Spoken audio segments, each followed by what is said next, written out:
নমস্কার, আমি সুকান্ত চ্যাটার্জি। আজকে একটা নতুন ভিডিও নিয়ে আপনাদের সামনে উপস্থিত হয়েছি। আজকে যে বিষয় নিয়ে আলোচনা করতে যাচ্ছি, আপনারা দেখতে পাচ্ছেন সেন্টেন্সের একটা পার্ট। এই পার্টে যে অংশটা নিয়ে আলোচনা করতে যাচ্ছি সেটি হলো সেন্টেন্সের গঠনগত অনুসারে সেন্টেন্সকে কটা ভাগে ভাগ করা যায়, অর্থাৎ স্ট্রাকচারাল দিক দিয়ে সেন্টেন্সকে কটি ভাগে ভাগ করা যায়। গত ভিডিওতে আমি আলোচনা করেছিলাম মিনিং দিক থেকে সেন্টেন্সকে কটা ভাগে ভাগ করা যায়, পাঁচটা ভাগে ভাগ করা যায়, অর্থাৎ অর্থ অনুসারে সেন্টেন্সকে পাঁচটা ভাগে ভাগ করা যায়। আর আজকে যে বিষয়টা নিয়ে আলোচনা করতে যাচ্ছি, গঠনগত অনুসারে সেন্টেন্সকে পাঁচটি ভাগে ভাগ করা যায়। আমি দেখুন অলরেডি লিখেছি সেন্টেন্সকে তিনটে ভাগে ভাগ করলাম গঠনগত অনুসারে। এক নম্বর হলো সিম্পল সেন্টেন্স, দু নম্বর হলো কমপ্লেক্স সেন্টেন্স, তিন নম্বর হলো কম্পাউন্ড সেন্টেন্স। এখন সিম্পল সেন্টেন্সের বাংলা মানে সরল বাক্য, কমপ্লেক্স সেন্টেন্স মানে জটিল বাক্য, কম্পাউন্ড সেন্টেন্স মানে যৌগিক বাক্য। এখন বিষয়টা হচ্ছে এই যে সেন্টেন্সগুলো আছে এগুলো না ক্লজের সাথে একটু লিংক আছে। কিভাবে? এই সিম্পল সেন্টেন্স করা মানে কি, এটা প্রিন্সিপাল ক্লজ হয়ে যাচ্ছে, প্রিন্সিপাল ক্লজ। আর কমপ্লেক্স মানে সাবঅর্ডিনেট ক্লজ।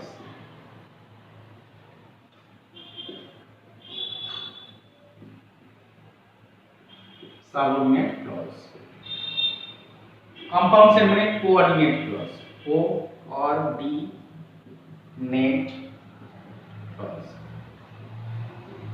এখন আমরা শিখব এই সিম্পল সেন্টেন্সের সাথে কিভাবে প্রিন্সিপাল ক্লজের রিলেশন আছে, অথবা এই প্রিন্সিপাল ক্লজের সাথে কিভাবে সিম্পল সেন্টেন্সের রিলেশন আছে, অথবা কমপ্লেক্সের সাথে কিভাবে রিলেশন আছে, এর সাথে এর কিভাবে রিলেশন তৈরি হয়েছে, এর কিভাবে তৈরি হয়েছে এবং এর থেকে কি করে এই তৈরি হতে পারে, আমরা সেটা শিখব। অর্থাৎ আমরা ক্লজের যে অধ্যায়টা আছে সেটা আমার পরে একটা ভিডিওতে আলোচনা করব, সেখানে বিস্তারিত আরো বিষয়গুলো নিয়ে আলোচনা হবে। আজকে যেহেতু সেন্টেন্স নিয়ে আলোচনা করছি, তাই সেন্টেন্সের এই ভিডিওতে আমরা প্রথম যে সেন্টেন্সটা নিয়ে আলোচনা করতে যাচ্ছি সেটা হলো সিম্পল সেন্টেন্স আর প্রিন্সিপাল ক্লজ, দুটো সেম জিনিস, সেটা নিয়ে আলোচনা করতে যাচ্ছি। দেখুন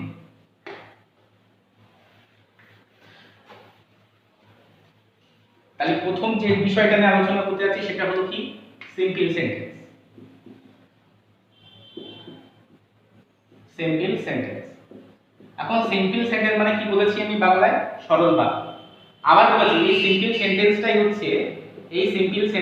হচ্ছে কি ক্লজ, প্রিন্সিপাল ক্লজ। কেন প্রিন্সিপাল ক্লজ? এই সিম্পল সেন্টেন্স কাকে বলে? অর্থাৎ আমি একটা উদাহরণ দিয়ে বলি। ধরুন আমি একটা বাক্য দিচ্ছি, she makes a doll। সে একটা ডল বানায় বা তৈরি করে। এখন এই যে বাক্যটার মধ্যে এটা সিম্পল সেন্টেন্স কেন? কারণ আগে শিখি সিম্পল সেন্টেন্স কাকে বলে আর তারপরে শিখব প্রিন্সিপাল ক্লজের সাথে রিলেটেড কি। এখন দেখুন সিম্পল সেন্টেন্স বিষয়টাকে, যে সেন্টেন্সের মধ্যে একটি ফাইনাইট ভার্ব এবং একটি সাবজেক্ট থাকে। কি হলো? তাহলে সিম্পল সেন্টেন্স হতে গেলে যে বৈশিষ্ট্য লাগবে, এক নম্বর কি, এক নম্বর হচ্ছে একটি সাবজেক্ট লাগবে। দু নম্বর কি কন্ডিশন লাগবে? দু নম্বর কন্ডিশন যেটা লাগবে সেটা হলো একটা ফাইনাইট ভার্ব।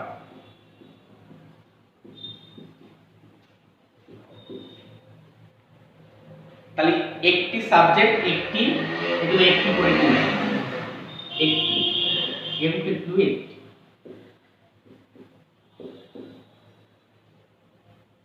সরল বাক্য, অর্থাৎ যে সেন্টেন্সে একটি সাবজেক্ট থাকবে এবং একটি ফাইনাইট ভার্ব থাকবে তখন তাকে বলবো আমরা সিম্পল সেন্টেন্স। আর সম্পূর্ণরূপে মনের ভাব প্রকাশ করতে পারবে, অন্য কারোর উপরে নির্ভর করতে হবে, তাকে বলবো আমরা প্রিন্সিপাল ক্লজ। প্রিন্সিপাল ক্লজ কাকে বলে? যে ক্লজ, এটা একটা ক্লজ, যে ক্লজ নিজে অর্থ প্রকাশ করতে পারে, অর্থ প্রকাশের জন্য অন্য ক্লজের উপরে নির্ভর করে না, তখন তাকে বলা হয় প্রিন্সিপাল ক্লজ। তাহলে আমি একটা জিনিস দেখতে পাচ্ছি, যেগুলি সিম্পল সেন্টেন্স সেইগুলি প্রিন্সিপাল ক্লজ, আর যেগুলো প্রিন্সিপাল ক্লজ সেগুলোই সিম্পল সেন্টেন্স। তাহলে এর সাথে রিলেশন তৈরি আছে। আমি দুটো ডেফিনেশন করলাম কি সিম্পল সেন্টেন্স কাকে বলে, যে সেন্টেন্সের একটি সাবজেক্ট থাকে একটি ফাইনাইট ভার্ব থাকে তাকে কি বলা হয় simple sentence. Simple sentence definition হলো। দ্বিতীয় কি বললাম প্রিন্সিপাল ক্লজ কাকে বলে, প্রিন্সিপাল ক্লজ কাকে বলে, যে ক্লজ নিজে অর্থ প্রকাশ করতে পারে। দেখুন এ নিজে অর্থ প্রকাশ করতে পারছে, অন্য কোনো ক্লজের উপরে নির্ভর করে না, অন্য কোনো ক্লজের উপর কিন্তু নির্ভর নেই, তাই একে বলা হয় প্রিন্সিপাল ক্লজ। তাহলে যেগুলো সিম্পল সেন্টেন্স সেগুলোই প্রিন্সিপাল ক্লজ, যেগুলো প্রিন্সিপাল ক্লজ সেগুলোই সিম্পল সেন্টেন্স। তবে একটা জায়গায় গুলিয়ে ফেলতে হবে না, সমস্ত সেন্টেন্সই ক্লজ, বাট সমস্ত ক্লজ কিন্তু সেন্টেন্স না। কেন সেটা আমি পরে প্রমাণ করব। আমি কি বললাম সমস্ত সেন্টেন্সই ক্লজ, কিন্তু সমস্ত ক্লজ সেন্টেন্স না, সেটা আমি পরে প্রমাণ করে দিচ্ছি কেন। এই ক্ষেত্রে যদিও হচ্ছে কিন্তু অন্য ক্ষেত্রে হবে না, এটা আমি পরে প্রমাণ করছি। তাহলে আমরা একটা জিনিস শিখলাম সিম্পল সেন্টেন্স চেনার পদ্ধতি। কিভাবে চিনতে হয়, বাক্যের শুরুতে একটা সাবজেক্ট থাকবে আর একটা ফাইনাইট ভার্ব থাকবে। এখন প্রশ্ন হচ্ছে ফাইনাইট ভার্ব জিনিসটা কি, অনেকের প্রশ্নই আসতে পারে। ফাইনাইট ভার্ব হচ্ছে সেই সমস্ত ভার্ব যাদেরকে তিনটে জিনিস অনুযায়ী, একটা হচ্ছে পারসন, একটা হচ্ছে নাম্বার, আর একটা হচ্ছে টেন্স। এই তিনটে অনুযায়ী যাদেরকে পরিবর্তন করা যায়। দেখুন পারসন নাম্বার অনুযায়ী এটা পরিবর্তন হয়েছে, আবার টেন্স অনুযায়ী প্রেজেন্ট টেন্সে আছে। আমি ইচ্ছা করলে সির জায়গায় যদি আমি দিয়ে দিয়ে দিতাম তখন কিন্তু ওখানে নেক্সট হতো না, মেক হতো। দে মেক আর দে মেক ডলস। তাহলে বিষয়টা কি হচ্ছে, ফাইনাইট ভার্ব কাকে বলে, ফাইনাইট ভার্ব হচ্ছে মেন ভার্ব। এমন ফাইনাইট ভার্ব কাকে বলবো, যে সমস্ত ভার্ব কি করবে, অর্থাৎ পারসন নাম্বার টেন্স অনুযায়ী কি করা যাবে, পরিবর্তন করা যাবে। এই যেমন এখানে সি আছে থার্ড পারসন সিঙ্গুলার নাম্বার, তাই এখানে নেক্সট হয়েছে, কিন্তু এখানে যখন থার্ড পারসন প্লুরাল নাম্বার হয়েছে তখন আবার দেখুন এখানে মেক হয়েছে। আমার ইচ্ছা হলো আই মেড আ ডল, আমি একটা পুতুল বানিয়েছি।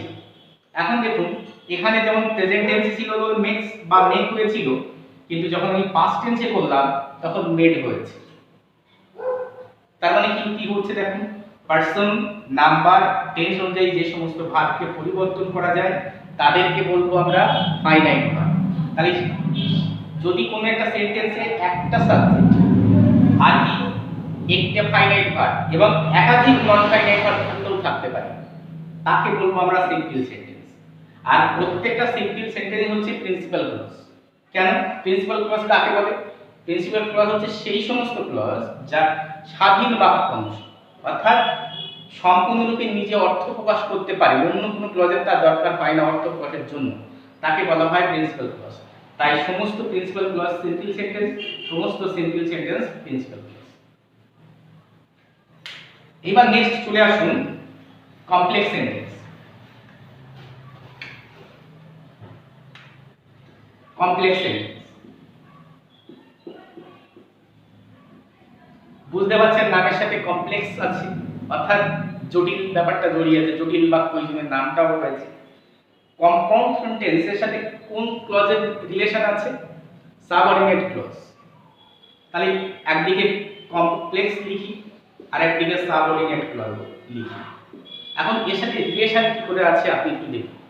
এখন বিষয়টা হচ্ছে কমপ্লেক্স সেন্টেন্স হচ্ছে কাকে বলে আগে শিখি। ধরুন আমি একটা বাক্য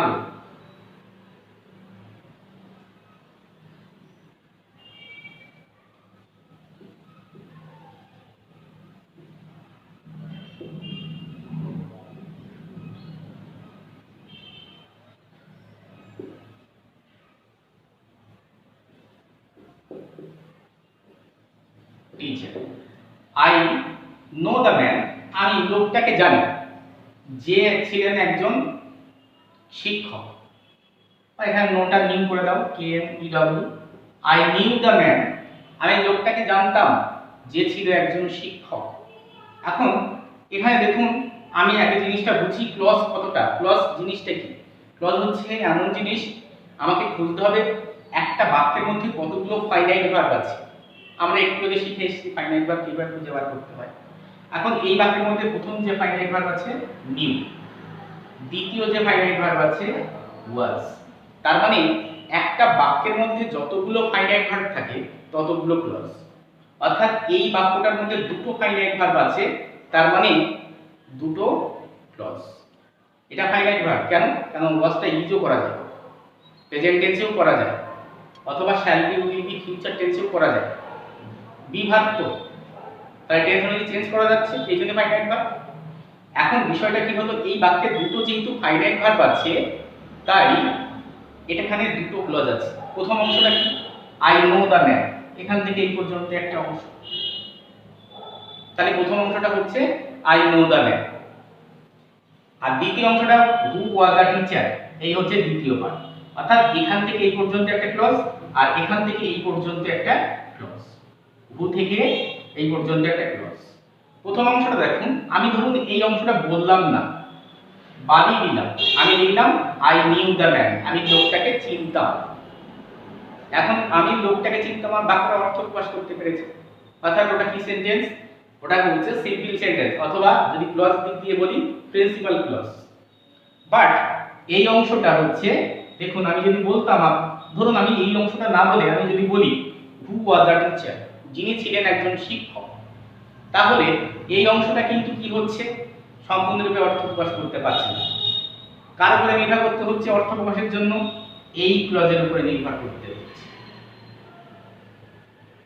তাহলে কমপ্লেক্স সেন্টেন্স কাকে বলে আমরা শিখছি, কিন্তু কমপ্লেক্স সেন্টেন্স কাকে বলে? যে সেন্টেন্সে কি থাকবে, এক বা একাধিক ফাইনাইট ভার্ব থাকতে পারে, এক বা একাধিক ফাইনাইট ভার্ব থাকতে পারে। যে সেন্টেন্সে এক বা একাধিক ফাইনাইট ভার্ব থাকতে পারে, একটাও থাকতে পারে আবার একাধিকও থাকতে পারে। একটা বলে তো হচ্ছে না, একাধিক ম্যাক্সিমাম ক্ষেত্রে থাকবে। একাধিক ফাইনাইট ভার্ব থাকে এবং লিঙ্কার দিয়ে যুক্ত হয়, তাকে বলা হয় কমপ্লেক্স সেন্টেন্স বা জটিল বাক্য। জটিল বাক্য কেন? কারণ এইখান থেকে পুরোটা কি সেন্টেন্স, এই পুরোটা হচ্ছে কমপ্লেক্স সেন্টেন্স। এই কমপ্লেক্স সেন্টেন্সের বৈশিষ্ট্য কি পেলাম? একাধিক কি থাকে, একাধিক ফাইনাইট ভার্ব থাকে, ফাইনাইট ভার্ব থাকে।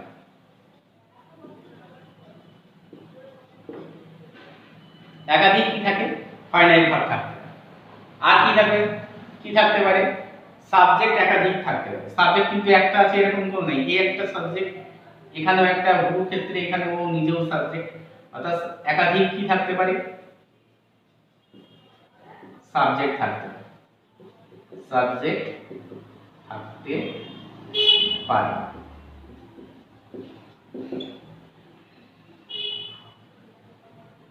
এবং বাক্যে কি থাকবে, লিঙ্কার থাকবে। বাক্যে কি থাকবে, অবশ্যই লিঙ্কার থাকবে। কি থাকবে, লিঙ্কার থাকবে, লিঙ্কার থাকবে। তখন তাকে বলবো আমরা কমপ্লেক্স সেন্টেন্স। আর এই কমপ্লেক্স সেন্টেন্সের আমি যে একটু আগে কথা বললাম যে প্রত্যেক সেন্টেন্স যেমন ক্লজ, কিন্তু প্রত্যেক ক্লজ সেন্টেন্স না। এইখান থেকে এই অংশটা হলো একটা ক্লজ, এই ক্লজটা একটা সেন্টেন্স। কি সেন্টেন্স না, সিম্পল সেন্টেন্স। বাট এই হু থেকে এই পর্যন্ত একটা ক্লজ, কি clause, subordinate clause, sub clause, কিন্তু এটা সেন্টেন্স না। কেন? এটা সেন্টেন্স হতে গেলে সম্পূর্ণরূপে মনের ভাব প্রকাশ করতে হবে, সেই সম্পূর্ণরূপে মনের ভাব প্রকাশ করতে পারছে না। হু ওয়াজ আ টিচার, যিনি ছিলেন একজন শিক্ষক, অর্থ প্রকাশ হয়নি সম্পূর্ণরূপে, তাই এটা সেন্টেন্স বলা যাবে না। তাহলে আমি এই কারণে বলেছিলাম প্রত্যেক সেন্টেন্সেই ক্লজ, কিন্তু সব ক্লজ সেন্টেন্স না। তার উদাহরণ হচ্ছে এটা। তাহলে আমার কমপ্লেক্স সেন্টেন্স কাকে বলে? কমপ্লেক্স সেন্টেন্স তাহলে কোন ক্লজের রিলেশন আছে, সাব ক্লজের রিলেশন আছে। এটা হলো কমপ্লেক্স সেন্টেন্স। তাহলে লাস্ট যেটা নিয়ে আলোচনা করব সেটা হলো কম্পাউন্ড সেন্টেন্স। এখন দেখুন কম্পাউন্ড সেন্টেন্স, কম্পাউন্ড সেন্টেন্স সাথে কোন কম্পাউন্ডের সাথে কার রিলেশন ছিল? কম্পাউন্ডের সাথে যার রিলেশন ছিল সেটা হলো কোঅর্ডিনেটিং ক্লজ, কোঅর্ডিনেটিং ক্লজ। এখন কোঅর্ডিনেটিং ক্লজ আর কম্পাউন্ড সেন্টেন্স দুটো সেম। কেন? কারণ দেখুন আমরা উদাহরণ দিই। The man is poor but he is honest. এই বাক্যটার মধ্যে কি আছে একটু দেখি। দেখুন এখানে একটা ভার্ব আছে, একটা ভার্ব ফাইনাইট ভার্ব আছে, তারপরে দুখানা ক্লজ আছে, এই পর্যন্ত একটা ক্লজ আর এখান থেকে এই পর্যন্ত একটা ক্লজ। তাহলে দুখানা ক্লজ পেয়েছি, এখান থেকে একটা ক্লজ আর এখান থেকে একটা ক্লজ। এবার দেখি কি ক্লজ আছে। দ্য ম্যান ইজ পুয়ার, লোকটি গরিব। তাহলে এটা হলো কি ক্লজ? এটা হলো প্রিন্সিপাল ক্লজ বা সিম্পল সেন্টেন্স। এটা হলো সিম্পল সেন্টেন্স। তাহলে দুই বা ততোধিক সিম্পল সেন্টেন্স, দুই বা ততোধিক সিম্পল সেন্টেন্স যখন কোনো কনজাংশন দ্বারা যুক্ত হয় তখন তাকে কম্পাউন্ড সেন্টেন্স বলে। অর্থাৎ কম্পাউন্ড সেন্টেন্সের বোথ সাইডে সেম হতে হবে। এই পাশে সিম্পল সেন্টেন্স হলে এই পাশেও সিম্পল সেন্টেন্স হতে হবে। তাহলে সিম্পল সেন্টেন্সের দুই দিকে সমান থাকতে হবে। অর্থাৎ এই পাশে যেটা থাকবে এই পাশে সেই একই রকম ভাবে থাকতে হবে। এটা হলো কম্পাউন্ড সেন্টেন্সের বৈশিষ্ট্য। অর্থাৎ এটা সিম্পল সেন্টেন্স, এটাও সিম্পল সেন্টেন্স। দেখুন দ্য ম্যান ইজ পুয়ার অর্থ প্রকাশ করতে পারছি, অর্থাৎ ওটা কি সেন্টেন্স, সিম্পল সেন্টেন্স। একটা মাত্র ফাইনাইট ভার্ব আছে, একটা সাবজেক্ট আছে। আবার দ্বিতীয় বাক্য সাবজেক্ট আছে, একটা ভার্ব আছে, ফাইনাইট ভার্ব আছে, তারপর সিম্পল সেন্টেন্স। মাঝখানে কি দিয়ে যুক্ত হয়েছে? একটা কনজাংশন দ্বারা যুক্ত হয়েছে। তাই এটাকে কি বলবো? এটাকে বলবো আমরা কি সেন্টেন্স? Compound sentence. আর কেন কোঅর্ডিনেটিং ক্লজ? কারণ এই কোঅর্ডিনেটিং ক্লজ কাকে বলে? যে ক্লজের দুই বা ততোধিক স্বাধীন বাক্যাংশ, মানে প্রিন্সিপাল ক্লজ। এটাও প্রিন্সিপাল ক্লজ, এটাও প্রিন্সিপাল ক্লজ। যখন কোঅর্ডিনেটিং কনজাংশন দ্বারা যুক্ত হয় বা কনজাংশন দ্বারা যুক্ত হয় তখন তাকে কোঅর্ডিনেটিং ক্লজ বলে। এই হচ্ছে কম্পাউন্ড সেন্টেন্স। আজকে আপনাদের সামনে এই তিনটে সেন্টেন্সের গঠনগত অনুযায়ী ভাগ নিয়ে আলোচনা করলাম। ভিডিওটা ভালো লাগলে অবশ্যই লাইক শেয়ার করবেন এবং সাবস্ক্রাইব করতে ভুলবেন না। নমস্কার।